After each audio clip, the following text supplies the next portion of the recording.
이 계시의 말씀을 공독할 때 살아계신 하나님의 음성을 들으실 수 있기를 바랍니다.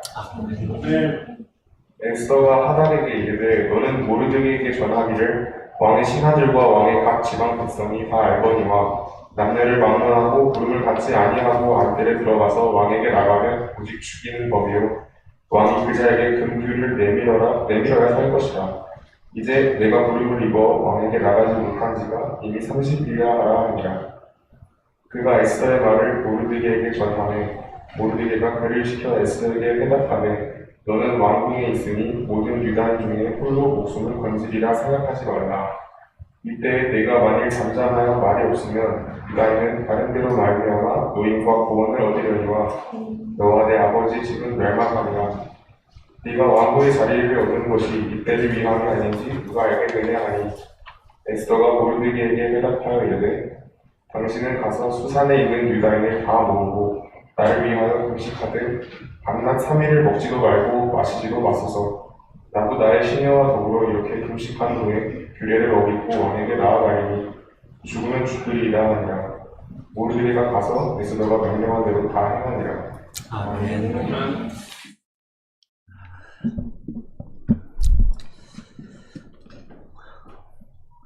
우리 교회가 1982년 2월 17일에 창립을 해서 어느덧 39주년이 되었습니다. 이번 주 수요일 2월 17일이 창립 기념 39주년이 되는 날인데요. 우리나라에만 해도 6만여 개의 교회가 있습니다. 그 중에 우리가 한 교회인데요. 중요한 것은 우리 교회가 하나님을 기쁘시게 하는 교회일까? 우리 하나님께서 우리 교회를 통해서 정말 기뻐하실까? 우리를 아는 사람들, 우리의 이웃들이 우리로 인해서 행복해하는 그런 교회일까? 하는 그런 질문들을 우리가 해야 할 때인 것 같습니다. 39년 동안 주님께서 인도해 주셨으니까 감사하다, 감사해야죠. 그런데 감사하는 것에만 머무는 것이 아니라 코로나19로 인해서 특별히 많은 교회들이 지금 사라져가고 있는 상황인데 우리 교회는 꼭 이 땅에 존재해야 합니다. 주님, 우리 교회가 꼭 있어야 합니다. 그런 교회입니다라고 우리가 말할 수 있을까요? 정말 우리 교회는 하나님을 기쁘시게 하는 교회, 그리고 복의 통로가 되는, 복의 근원이 되는 그런 교회가 될 수 있어야, 그래야 우리 교회의 존재 이유가 되는 겁니다.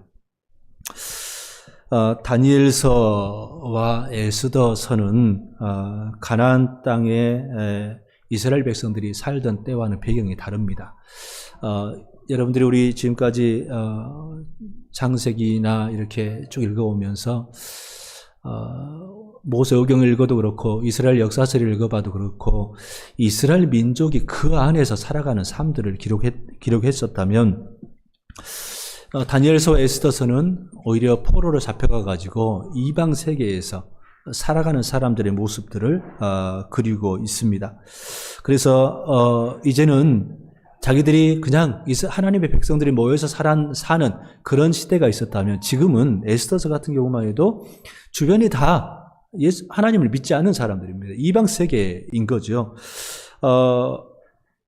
소수의 약자로 포로된 그런 백성으로 살아가는 이스라엘 백성들, 유다인들이 어떻게 살아가야 하는가라는 그 모습들을 우리에게 보여주고 있는 겁니다. 여러분들 읽어보셨겠습니다만은 에스더서에는요, 하나님에 대한 이름이 하나도 없습니다. 하나님이 뭐 하셨다, 그냥 우리가 넌지시 볼 뿐이지 하나님이 이렇게 역사하셨다, 이런 기록은 하나도 없는 그런 성경입니다. 하나님의 이름이 한 번도 언급되지 않은 성경이 에스더서라는 거죠. 하나님을 믿지 않는 세상, 하나님이 안 계신 것 같은 그런 세상에서 하나님의 백성은, 하나님을 믿는 사람들은 어떻게 살아가야 되는가를 에스더서는 우리에게 말씀해 주고 있는 거죠. 지금 그리스도인들도 사실은 하나님이 안 계신 것 같은 세상, 보이지 않는 하나님께서 없는 것 같은, 하나님을 믿지 않는 세상에서 살아가고 있습니다. 여러분들 에스더서를 읽어보신 분들은 아시겠습니다만은 에스더가 이제 왕후가 되고 왕후로 간택이 되고 이 페르시아 바사 제국의 이제 왕후가 되었었는데 3장과 4장을 보면 이제 하만이라는 사람이 나타납니다. 하만이 이제 가장 왕의 신임을 얻어서 가장 높은 직위에 올라가지고 모르드게와 이렇게 대적하는 모습이 나오는데요.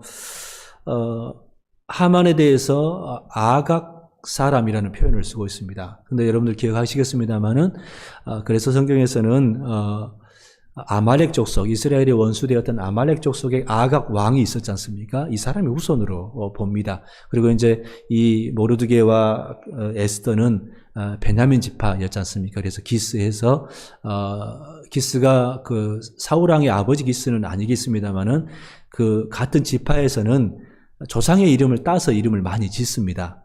자기 지파의 조상을 따라서. 그러다 보니까 이 베냐민 사람이라는 언급이 나오는데 베냐민 지파, 사울 왕과 그 아말렉이 같이 싸운 그런 기사가 나오지 않습니까? 사무엘서에. 그래서 거기에 대한 연장선처럼 기록을 하고 있습니다. 어쨌든 이 하만이라는 사람이 이 왕의 허락을 받아가지고 유다 사람들을 다 멸절시키려는 그런 음모를 꾸미고는 왕의 허락을 받아가지고 그 명령과 조서를 이렇게 각 지방에 다 뿌리는 그런 내용이 나와 있습니다. 이제 그 사실을 이제 모르드게가 알고 나서 옷을 찢고 오늘 이제 4장 초반부에 나오는데 옷을 찢고 또 굵은 베옷을 입고 재를 뒤집어쓰고 대성통곡하는 그런 모습이 나옵니다. 그래서 모든 그 유다인들이 진멸하는 그 소식을 각 지방에 있는 유다인들도 듣고 나서 유다인들도 그런 통회하는 그런 자리에 동참하는 그런 모습들을 우리가 4장 앞부분에서 보게 되는데요. 그 가운데서 이제 에스더가 이제 그 상황을 알게 되고, 그래서 이제 그 모르드게가 에스더에게 왕 앞에 나아가서 자기 민족을 좀 살려달라라고 간절히 구하라고 이렇게 요청을 하는 그 내용이 나와 있었습니다. 그러면서 이제 오늘 그 다음부터 오늘 읽은 말씀 가운데 나오는데요. 에스더가 이제 하닥을, 자기를 보좌하는 넷이 하닥을 보내가지고 모르드게에게 이렇게 이야기를 하는 모습을 보게 됩니다. 11절 보니까 왕의 신하들과 왕의 각 지방 백성이 다 알거니와, 이게 왕의 왕실의 법도라는 거죠. 남녀를 막론하고 부름을 받지 아니하고 안뜰에 들어가서 왕에게 나가면 오직 죽이는 법이요 왕이 그 자에게 금규를 내밀어야 살 것이라.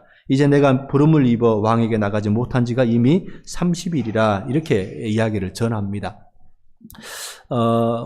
그때 제국의 황제가 왕후들 또 비빈들 이런 사람들이 많았겠지 않습니까? 그래서 이미 이때가 이제 우리가 에스더서를 읽어보면 에스더가 왕후가 된 지 벌써 5년이 지난 그런 시점인 것을 우리가 알게 됩니다. 그래서 이미 이제 많은 사람들이, 많은 왕후들도 있고 하다 보니까 관심이 에스더에게서 멀어져서 벌써 한 달이나 왕에게 나가지 못했다는 그 이야기를 하면서, 모르드게의 그 청을 들었습니다만 주저하는 그런 모습을, 보게 되는 거죠.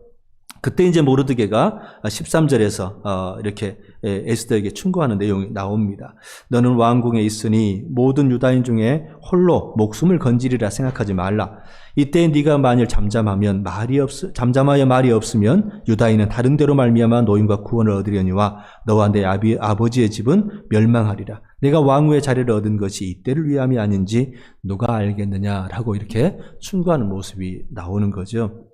우리가 이제 이 구절은 정말 잘 아는 그런 말씀인데요. 모르드게의 믿음을 우리가 볼 필요가 있습니다. 모르드게는 하나님께서는 자기의 백성을 반드시 구원한다는 그런 믿음을 가지고 있는 사람입니다. 하나님께서 포로로 잡혀와서 한 것을 모르드게도 알지요. 자기들이 포로로 잡혀왔지만 그들의 이스라엘 백성들은 오랜 하나님의 그런 은혜를 오랫동안 거부하고 불순종하다가 결국은 심판을 받았다는 것을 모르드게는 아는 겁니다. 그러니까 완전히 하나님이 버리신 것이 아니라 그 하나님의 책망, 하나님의 심판, 벌이라는 것을 알았던 거죠. 그러니까 끝까지 이제 하나님을 신뢰하는 그런 마음을 갖고 있었는데요. 다른 데로 말미암아 노임과 구원을 얻을 수 있다. 그러니까 어떤 방식으로든지 하나님께서는 하나님의 백성들을 구원하신다는 것을 알았던 사람, 믿었던 사람입니다. 그러면서 네가 왕후의 자리를 얻은 것이 이때를 위함이 아닌지 누가 알겠느냐. 라고 하면서 누가 알겠느냐는 것은 너를 하나님께서 왕으로 세우셨는데 그게 하나님의 뜻, 하나님의 의도가 너를 통해서 너 혼자 잘 먹고 잘 살라는 것, 너 혼자 복받고 살라는 것이 아니라 이 민족을 살리기 위해서 너를 세우신 것, 하나님의 뜻이 그 안에 있다는 것을 말씀을 하고 그걸 믿었던 사람이라는 거죠. 모르드게는 에스더가 왕후가 되는 그런 과정 가운데서 하나님의 손길을 본 사람입니다. 그러니까 이게 오늘 에스더 처음 말씀드렸습니다만 하나님께서 어떻게 하셨다 이런 말씀 하나도 없음에도 불구하고 하나님께서 보이지 않는 하나님께서 은밀하게 그 손길을 통해서 에스더를 왕으로 인도하셨다라는 것을 아는 사람, 믿었던 사람이라는 거죠. 우리 일상에서도 읽게 되지만 원래 왕후는 와스디라는 사람이 왕후였습니다. 근데 이 사람이 이제 폐위가 되고 왕후 간택이 있을 때 에스더가 그 후보자 중에 한 사람으로 이제 왕궁에 이끌려 갔다라는 말씀이 2장에 나옵니다. 그런데 2장에서 보면 공료를 주관하는 넷이 헤게라는 사람이 나오는데 이 사람이 2장 8절을 보면 이 처녀를 좋게 보고 은혜를 베풀었다는 말씀이 나옵니다. 그러니까 마음에 들어 한 거죠. 그러니까 좋게 보고 은혜를 베풀었다. 그러면서 또 15절에는 모든 보는 자에게 사랑을 받았다라는 말씀이 나오거든요. 그러면서 이제 결국 아무 배경도 없는 포로로 이제 잡혀왔던 사람이 그렇게 아무 백그라운드 없이 왕후가 되었습니다. 어떤 사람들은 그냥 운이 좋아서라고도 할 수 있을 거고 예쁘고 지혜롭고 또 인품이 좋아서라고 생각할 수 있겠습니다만은 모르드게는 그것을 하나님의 개입으로 본 겁니다. 하나님께서 개입하셨기 때문에 하나님께서 은혜를 베푸셨기 때문에 이 에스더가 왕후가 되었다라고 믿고 받아들였다는 거죠. 모르드게가 이 과정 가운데서 하나님께서 무슨 환상을 보여주시고 뚜렷하게 어떤 이적을 베푸셔가지고 이런 일들을 이루게 하신 것이 아니라 하나님께서 하나님의 섭리 안에서 사람들의 마음과 생각을 또 지키시고 붙잡아 주시고 이끌어 주셔가지고 에스더를 왕후가 되게 하셨다라고 하나님께서 그 이면에서 역사하셨다는 것을 모르드게는 받아들였다는 거죠. 사람들은 어떤 놀라운 경험들을 이적이라 그런 놀라운 환상이라든가 신비한 경험들을 많이 해야 하나님을 잘 믿을 것으로 착각을 하고 오해를 하는 경우들이 많이 있습니다. 근데 하나님의 이적들을 가장 많이 본 사람들이 이스라엘 백성들이었죠. 근데 가장 많이 하나님을 또 마음 아프시게 하고 불순종했던, 거부했던 사람들이 그 많은 이적을 경험했던 사람들이라는 거죠. 성경에서 꾸준하게 이야기하는 것은요, 하나님의 놀라운 역사가 계속해서 날마다 이렇게 일어난 거 아니라 출애굽 사건 하나 사건을 가지고 이 백성들이 끊임없이 그걸 보지 않은 후손들도 하나님을 신뢰해 가라고 성경은 우리에게 도전을 하고 있습니다. 그러니까 많은 이적, 많은 기사가 중요한 게 아니라 어떤 하나의 경험들을 했으면 그것이 기초가 되어가지고 믿음의 기초가 되어가지고 변함없이 하나님에 대해서 그 신뢰를 내려놓는 것, 하나님을 의지하는 것, 이것이 진짜 믿음이라는 것을 성경이 이야기를 한다는 겁니다.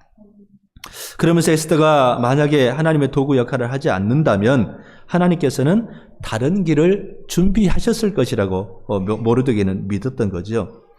하나님은 반드시 하나님의 뜻을 이루시는 분입니다. 하나님이 이 사람이 순종 안 하니까 하나님의 일이 깨뜨려지고 이루어지지 않고 그런 건 없습니다. 하나님께서는 오히려 그 사람이 순종하지 않으면 촛대를 옮기셔서라도 하나님의 뜻은 반드시 이루시는 분이 전능하신 하나님이십니다. 그러니까 우리가 간혹 나 아니면 안 돼, 나 아니면 이 일 할 수 없어, 이런 하나님 일을 한다 할 때는 적어도 나 아니면 안 돼라는 생각들이 얼마나 위험한 생각이고 무서운 생각이고 교만한 생각인가를 잊지 말아야 합니다. 사실 우리는 성경에서 바울 사도도 늘 이야기를 합니다만은 우리는 질그릇 같은 존재입니다. 지음받은 존재라는 거죠. 토기장이가 우리를 사용해 주시는 것 자체가 은혜고 영광이라는 사실을 잊지 말아야 한다고 말씀을 하는 겁니다. 하나님을 믿는 사람이라면 전능하신 분께서 우리를 지어주셨고 또 그분께서 우리를 사용하시려고 하면 그것이 얼마나 영광스러운 일인가를 정말 깨닫고 감사하는 것이 정말 지혜로운 하나님의 사람들의 마음이라고 말씀을 해주시는 거죠. 중요한 것은 하나님께 순종함으로 쓰임을 받는 것, 이게 중요한 겁니다. 불순종해서 자기 이익만 구하고 살다가 멸망하는 것은 정말 어리석은 것이라고 말을 하는 거죠.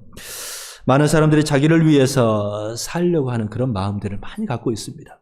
그래서 뭔가 희생하고 헌신한다는 것에 대해서는 거부하는 마음들을 많이 갖고 있는 거죠. 이걸 우리가 성경을 읽어가고 성경을 배우고 한다면 우리가 젊은 세대, 점점 우리 부모님 세대 또 우리 세대, 제만큼의 제 연배의 세대만 해도 오랫동안 이제 교회라든가 이런 헌신에 대해서 많이 배워왔습니다만은 점점 더 이제 개인적인 그런 생각들이 강해지면서 이런 수고하고 섬기고 하는 것들이 약화된다고 다들 이야기하는 이 시대를 우리가 살아갑니다. 그런데 우리가 하나님께 쓰임받는 것이 얼마나 영광인지, 얼마나 정말 감사한 일인지를 잊지 않아야 한다는 거죠. 어떤 분이 이런 이야기를 했더라고요. 쓰지 않아서 녹슬어 없어지는 인생이 아니라 쓰임받아서 달아서 없어지는 인생이 되게 도와주십시오. 이렇게 인도해 주십시오는 그 인생이 정말 복된 거라는 거죠. 쓰지 않고 자기 이렇게 몸살이면서 그러면서 결국은 녹슬어 가는 거거든요. 안 쓴다고 해서 이게 뭐 그저 남아있나요? 다 후패져 가는 거지 않습니까? 그런데 오히려 하나님 손에 붙잡혀서 쓰임받다가 많이 쓰임받아가지고 달아져 없어지는 것이 진짜 하나님 안에서 복된 인생이라는 것을 그렇게 표현을 한 것 같습니다. 그 모르드게 그 충고에 에스더가 반응을 합니다. 그래서 우리가 16절을 같이 한번 읽어보십시다. 같이 한번 읽어보십시다. 모르드게의 회답을 이렇게 합니다. 당신은 가서 수산에 있는 유다인을 다 모으고 나를 위하여 금식하되 밤낮 3일을 먹지도 말고 마시지도 마소서. 나도 나의 시녀와 더불어 이렇게 금식한 후에 규례를 어기고 왕에게 나아가리니 죽으면 죽으리이다 하니라. 아멘. 예, 죽으면 죽으리이다. 우리가 많이 들은 말씀입니다. 생명 살리는 일을 위해서 에스더가 드디어 결단을 하게 되는 거죠. 그런데 에스더보다 더 앞선 시대를 살아갔던 다니엘서를 봐도 다니엘의 세 친구 사드락과 메삭과 아벳느고도 그런 고백을 사실을 합니다. 왕이여 우리가 섬기는 하나님이 계시다면 우리를 맹렬히 타는 풀무불 가운데서 능히 건져내시겠고 왕의 손에서도 건져내시리다. 그렇게 하지 아니하실지라도 왕이여 우리가 왕의 신들을 섬기지도 아니하고 왕이 세우신 금신상에게 절하지도 아니할 줄을 하소서. 하나님께서 꼭 구원하셔야만이 아니라 나는 하나님을 섬기는 일에 나도 죽음을 각오합니다라는 그 고백들을 신앙의 선배들이 했다는 거죠. 그런데 이 에스더의 이 고백 가운데에 있어서는요, 생명을 살리는 일에 왕의 부름이 없이 나가는 것이 죽는 일이기 때문에 이제 에스더가 그것을 주저를 했었는데, 에스더의 모습을 통해서 하나님께서는 우리에게 진짜 최선이 무엇인가를 말씀을 하십니다. 하나님을 믿지 않는 사람들은 그냥 최선의 노력을 다하면 100% 노력을 애쓰고 뭐 사람들을 동원하든지 내가 막 애를 써서 그 일들을 하는 것을 최선이라고 생각할지 모르겠습니다. 그런데 하나님을 믿는 사람들, 하나님을 신뢰하는 사람들은 전지전능하신 하나님을 아는 사람들이라면 최선이라는 것에는요, 우리가 아무것도 안 하는 것이 아니라 우리의 노력들 플러스 하나님께 기도하고 하나님을 신뢰하는 것이 반드시 있어야 된다는 것을 우리에게 이야기를 하는 겁니다. 그러니까 하나님께 기도하고 하나님을 의지하는 것이 없으면 최선이 아니라는 거죠. 적어도 신자들, 성도들에게 있어서는 그게 최선은 아니라는 거죠. 에디슨이 한 말 중에 천재에 대해서 할 때 99%의 노력과 1%의 영감으로 천재가 이루어진다, 이제 천재가 된다는 그런 이야기를 했는데, 에디슨이 1039개의 특허를 가지고 있었다 그래요. 엄청난 그 특허 받은 게 1039개나 되었다고 하고 하는데, 에디슨의 이 말은 노력이 중요하지만 더 중요한 것이 영감이라는 거죠. 이 영감은 1%라고 이야기를 했지만 그 1%의 영감을 얻기 위해서 에디슨이 한 게 3,400권의 노트를 작성을 했답니다. 영감 비스무리한 것만 있어도 다 기록하면서 그것을 이제 찾고 고민하고 했다는 거죠. 사실 우리 그리스도인에게 있어서 영감은 하나님의 도우심입니다. 하나님의 은혜인 거거든요. 그 1%가 우리의 인생을 바꿔버리게 된다는 거죠. 근데 에디슨이 그것을 알았던 거죠. 우리도 많이 경험을 합니다만 인생을 살면서 심는 대로 다 거둬집니까? 안 되잖아요. 아무리 잘 심어도 소위 말해서 흙수저인 청년들이 열심히 심는다고 그게 다 거둬지고 자기 원하는 그 성공을 다 하던가요? 아니라는 거죠. 어떤 그 신앙이 좋다고 그래가지고 기도만 하면 된다. 이건 하나님을 모르는 사람입니다.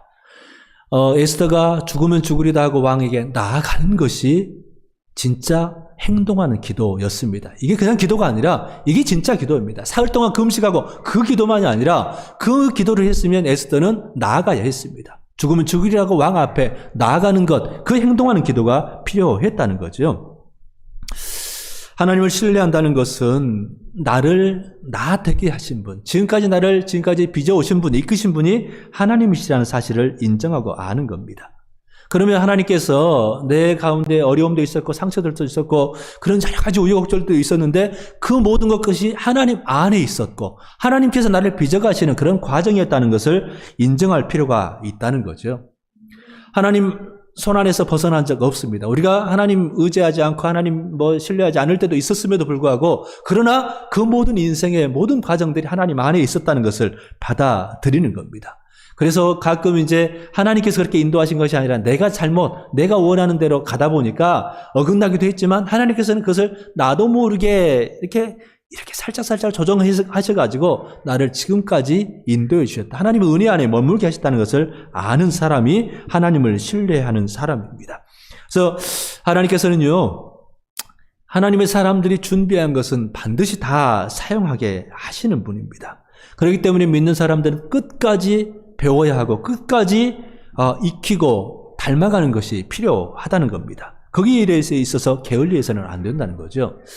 모세 우리 여러분 잘 아시지 않습니까? 모세가 왕자로서 애굽의 이집트의 왕자로서 40년을 살았고 목자로서 40년을 살았습니다.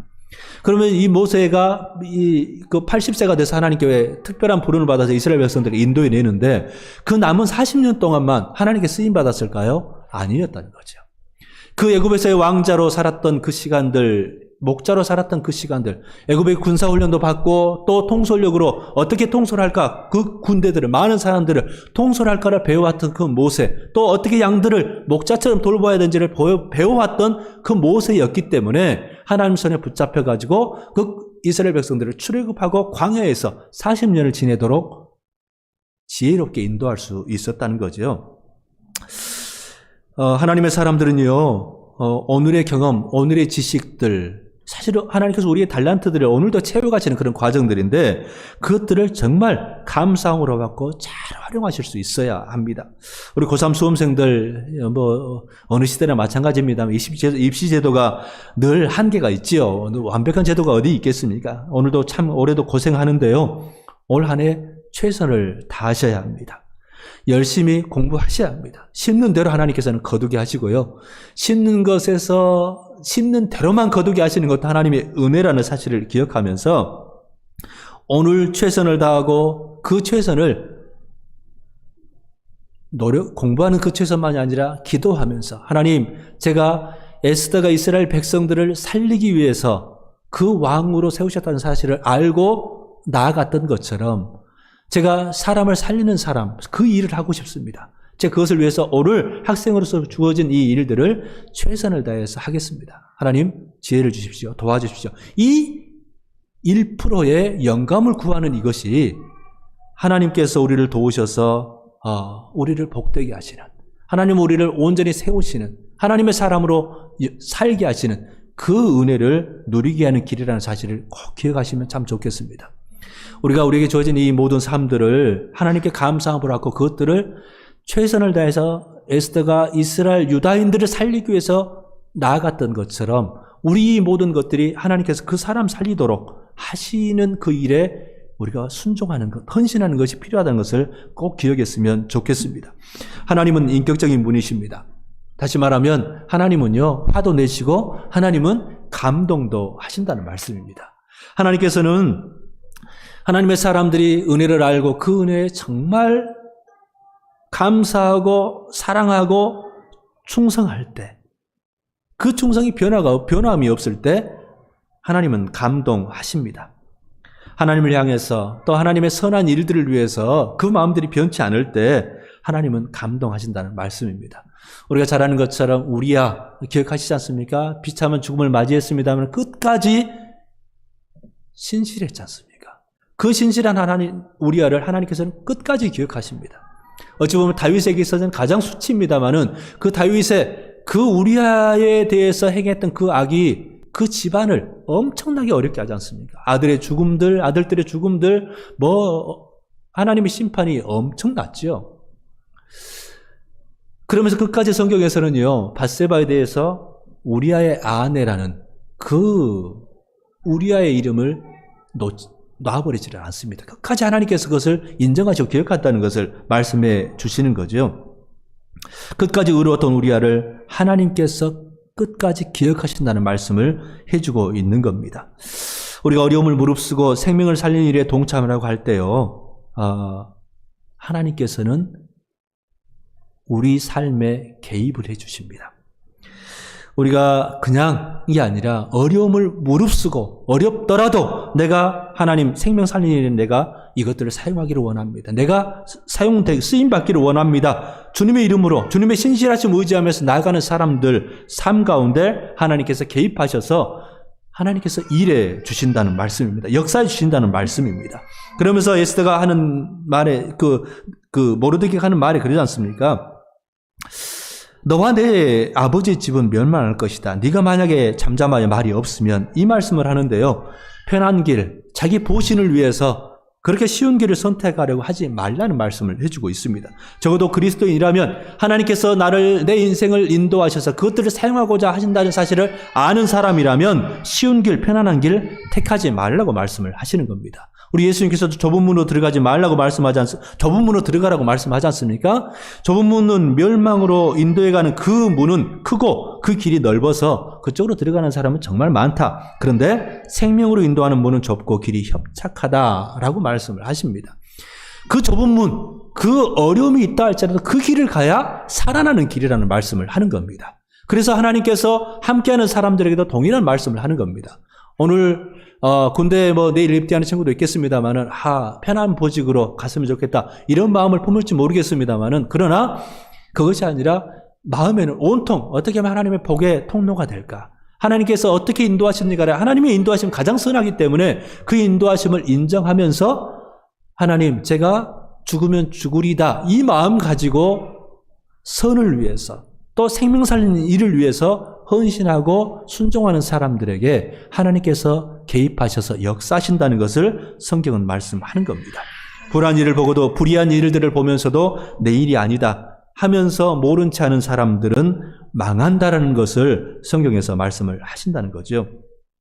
사실 에스더가 이렇게 응답했을 때 원수 하만 한 사람만 멸망하는 게 아니었고요. 나중에 우리가 에스더를 다 읽어가 보면 모든 원수들을 다 멸절시키는 그런 일들이 나오는 것을 보게 됩니다. 그래서 우리가 그 수산성에서만 800명, 그다음 그다 하루도 더 연장받아가지고 또 300명 해서 그 많은 원수들을 진멸하고 오히려 방어하면서 진멸하고, 그러면서 전체 그 페르시아 제국 안에서 7만 5천 명이나 되는 그 원수들이 오히려 이제 다 멸절하는, 그러면서도 사울 왕은 그 모든 걸 진멸하고 다 없애라는 것을 불순종하면서 이 탈취물들을 가져왔다가 하나님께 혼나잖아요. 근데 재물들은 전혀 손대지 않았다는 그 기록들을 또 에스더에서 해주고 있거든요.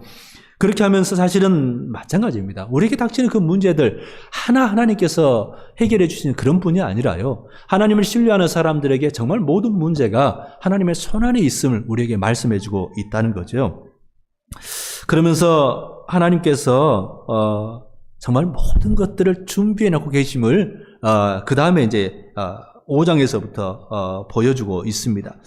하나님께서 은밀하게 그 일들을 역사하시는 모습들을 이제 모르드게와 에스더에게 응답하시는 내용이 나타나거든요. 근데 그게 뭐 뚜렷하게 뭐 나타나는 것도 아닙니다. 정말 믿음의 눈으로만 봐야 포착될 정도로 그렇게 조용하게 저런 일도 있구나 할 수도 있지만 우연처럼 보이는 그 일들이 일어나는데 그게 다 하나님의 역사였다는 것을 에스더서는 증언을 해줍니다.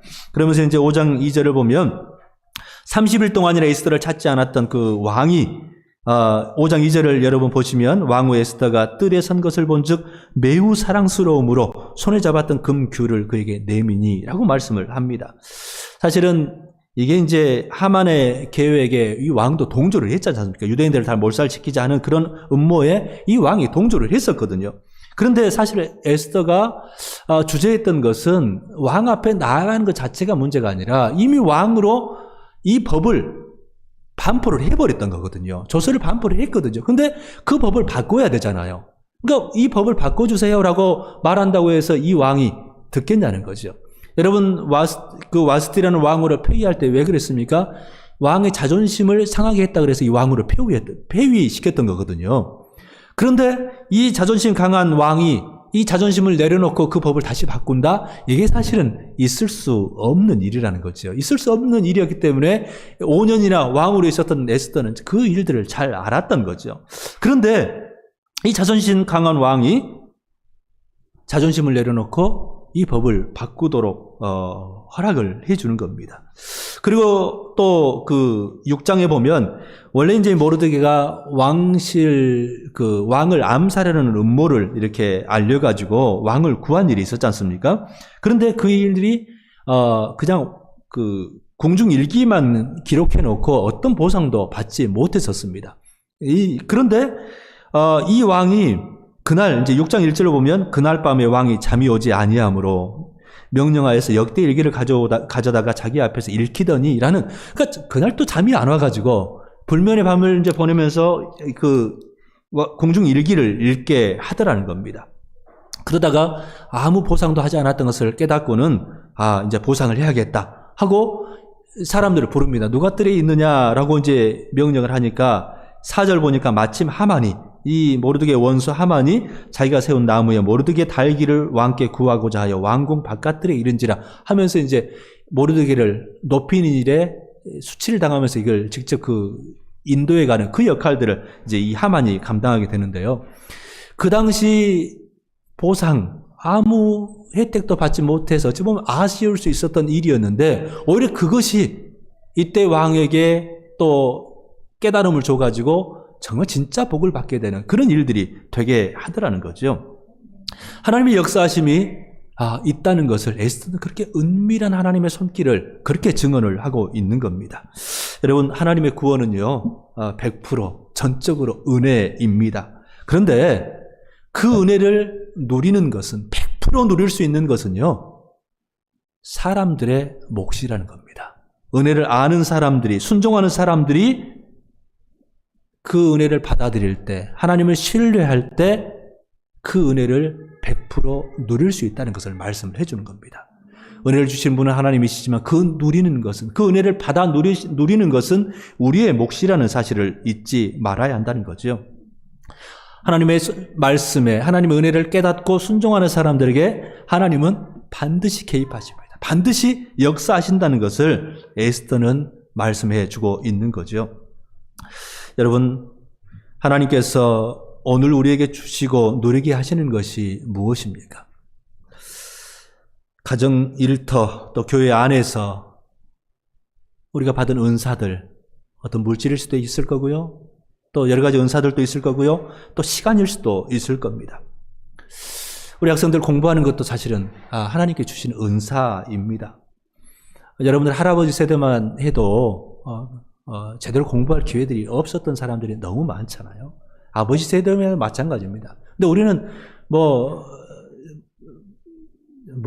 돈이 없어서 대학을 못 간다 이런 건 사실 없지 않습니까? 지금 시대에 사는 사람들은 다 장학금도 있고 뭔가 해서 그건 기회인 거죠. 이 시대를 살아가는 사람들에게 있어서 은혜인 겁니다.